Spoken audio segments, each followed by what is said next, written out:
my channel, Lifern. Today I'm going to be doing story time with you guys.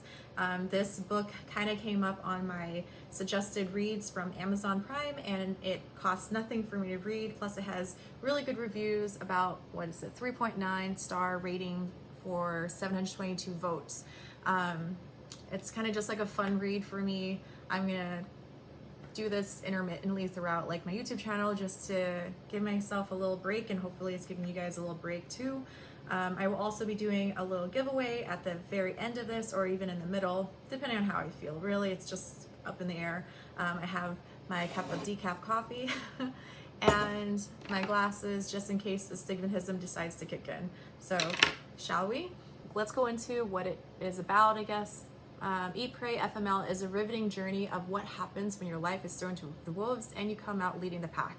This isn't a soul-searching book, it's a soul-defining book, and Gabrielle shows us how to elegantly do so without giving a single fuck. Sorry, my language, I know, but I believe she cusses a lot in this book, so bear with me. It's not me who wrote it, but I am reading it. So if you don't want to hear those cuss words, then yeah, just on to the next video.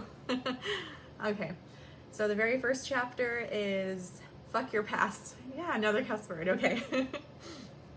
Just because it was your story doesn't mean it has to define you. Hello world, my name is Gabrielle. I'm an actress born and raised in Los Angeles, 28 years old. I love to dance and I curse like a fucking sailor. It's something I need to work on, but not in this book. 28, it sounds so young, doesn't it?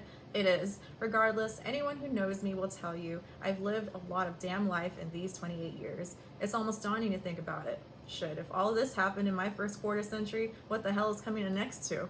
My mother is an actress who has been in the industry for over 45 years. She's also been a 5-time author and world-renowned healer. She too curses like a sailor, admittedly not nearly as bad as me. My father, who is also a well-known actor and director, and a former Hollywood playboy until I met my mother. They were each other's great love. Movie, fairy tale, soulmates, so perfect it makes you cute kind of love. They got married and tried for 6 years to get pregnant with me. Yeah, I know, dramatic from the start. What can I say? I know how to make an entrance. I had an incredible childhood. Even when my parents were struggling financially, I never knew it. My mom was superwoman. We celebrated everything. Any excuse to have a party. If one of my parents booked a job, the other wouldn't take one. If someone had to work out of town for more than a week, the whole family went to go visit. I got to go to some incredible places at such a young age. South Africa, New Zealand, Brazil. Life in my family was quite blissful. On October 20th, 1995, it all came to a screeching halt. It was 1 month before my 7th birthday. Mom was in New Zealand shooting a movie called The Frighteners, and my nanny, Kristen, and I had just returned home from a 3-week visit there. I woke up and ran from my room past the kitchen where Kristen was cooking breakfast. I burst into my parents' room to jump into bed with Dad for some morning cartoon time. He was nowhere to be found. I walked around the bed to a large master bath. The door was open, and there, lying on the floor, was my daddy. I raced into the kitchen. Kristen, Daddy passed out. I remember seeing her face drop before she dashed toward the bedroom. I ran to my room and turned on the TV thinking he had just fainted and would be fine. Shortly after, I heard sirens. I will never forget Kristen coming into my room, sitting on my bed and saying, "Honey, Daddy didn't pass out. Daddy died." He had suffered a fatal heart attack. My mom was on the first flight home. Over the next week, she got everything in order. We had a memorial, or as we called it, a celebration of life. I will forever be grateful to her director at the time, Peter Jackson, who told my mom to go home and take care of me and let him know when she could finish filming. When she went back only a week later, Kristen and I went too. I will never forget Michael J. Fox spending his breaks playing Foursquare with me. He will never know what an impact he had on my life. The whole crew took such incredible care of us, and my mom finished the damn movie like a fucking champion. This was the first real example I'd gotten of how to handle things that would erupt into my whole life, or my life. It was then, at the ripe age of 6, I developed a belief I would carry throughout my life. When I love someone, they die. Holy shit, I'd done it. I'd graduated from high school. It was 2007, and I was finally 18 and so freaking stoked on life. I couldn't wait for the summer. I had just moved into the condo where I'd be living while I went to college, on my own, the next phase. I had been with my boyfriend for just about 3 years, my high school sweetheart. He was the ultimate bad boy with just enough sweetness to be the first big puppy love of my life. His name was Jake Carter, and the year before I had moved down to San Diego for college. He had a pierced lip, tattoos, and incredibly sexy BMW. At the end of July, I spent a long weekend with Jake, his brother, and his dad in San Diego before his first semester of college started. It was a perfect end to a perfect summer, until it wasn't. On August 3rd, 2007, my cell phone rang at 7 a.m. It was a girl I had been best friends with early in high school, but we'd had a bad falling out. Although we had kind of patched things up, we definitely weren't friends. Why the hell was she calling me at 7 a.m.? Hello? I mumbled, half asleep. Gabby? She said in a manic and unsettled tone. Yeah? I waited. Jake is dead. I immediately hung up the phone. I didn't burst into tears. I didn't even register what she had said. I picked up the phone and dialed Jake's dad. Hello? He answered. Tell me it isn't true. I said. His tears on the other end were all the response I needed. There I sat in my new condo, ready for a new chapter at 18 years old, when the painfully familiar wound was ripped wide open. When I love someone, they die. All right, so this is going to be a short chapter. It says 2 minutes left in the chapter. It's called Fuck Mistakes. If you learn from them, they're worth making. Okay, sorry for that heavy little intro. Important and imperative to understand all that is to follow. But oy vey, am I right? Let's skip forward a few years. Shall we? Those that know me are rolling their eyes and thinking, oh, that's convenient, Gabrielle. Skip the crazy years of experimental debauchery and reckless decision making. Yep, don't mind if I fucking do. And to my exes who fall into this part of the timeline, you're welcome. This next part is the real beginning of what my friends and I refer to as the Netflix show that is Gabrielle's life. So buckle up. Here's where the completely normal fairy tale turned into a big fucking mess. I had met the man of my dreams, or so I thought. He had swept me off my feet and taken me to Maui, where he proposed to me with a picture-perfect ring under waterfall. If that isn't romance, I don't know what is. Daniel seemed to be the answer to everyone's prayers, even my friends and my family. I had a record of dating men who needed to be fixed, and Daniel was the epitome of a well-put-together man. He had a great job coaching sports. He was driven and determined, passionate about life, and knew what he wanted. My mother had even said, after meeting him only twice, that's the guy she's going to marry. And I did. On September 4th, 2015, we had an absolutely gorgeous wedding filled with everything any little girl could dream her wedding day would be. The wedding was followed by a beautiful honeymoon at the incredible St. Regis Bora Bora that finished with wine tasting through Napa. After that, we nested in a beautiful 3-bedroom house we rented. Life was good. Things began to change when Daniel and I had been together for 5 years and married for about 1 year and 7 months. Our relationship had its issues, as all do, but for the most part, things were good. He was working to build his sports empire while I was focused on my career. The biggest issue Daniel and I had was his huge lack of support around my career. He was definitely more than a little jealous and would have awful fits whenever I was on set, especially if I had any kissing scenes. This led to many fights, lots of tears, and hours of counseling. To be clear, I had always said I didn't know if I could ever date an actor. It's difficult to see your significant other be intimate with another person, even if it's acting. But Daniel had known from the beginning that this was my career. Even so, I jumped through hoops to do things that he said helped him feel better, things he said he needed, even when it affected my work.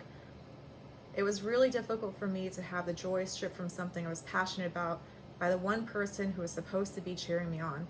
Alas, every time I said no more, I was met with tears, apologies, and empty promises that I would accept. I would forgive him because when things were good with us, they were really good, and we were happy. So I convinced myself. From the beginning, Daniel showered me with things: presents, shopping sprees, amazing dinners, incredible trips. He truly made me feel like a princess, so much so that I lost a lot of perspective on the issues that were beginning to develop.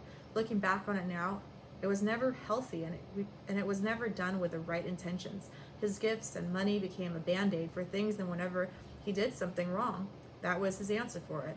I guess you could say our marriage unraveled like a sweater. One tiny thread and then a whole mess of a string. We women notice tiny strings that dangle, and when we do, you better believe we fucking pull that shit until we see what's at the end. Before you continue reading, let me state, I do not believe women should be crazy and dig through the men's personal things. I had never, in the 5 years Daniel and I had been together, felt the need to do so. I trusted him completely, to a fault as it turned out. But I will tell you to trust your intuition if you feel something is truly wrong. Unfortunately, this next chapter will demonstrate not only that I missed my calling as a private detective, but that sometimes women are fucking crazy. Men can just be fucking dogs. Wow. What? Like, wow. I need to take a sip of this coffee. I just keep wanting to read, but I have to like do another video for you guys, you know? Or maybe I could just do this video and you guys can just skip on to whenever you guys have a little bit more time. One more chapter. Okay, fuck marriage. If it is to the wrong person. Things had been, well, for lack of better words, things had been fucking awful. It was June 2017, and I had been pretty miserable since December. Miserable in my marriage, that is. Professionally, I'd been receiving more attention than I had ever before. And I was on cloud 9. I had been feeling so much love and support and excitement from everyone in my life. Everyone except my husband.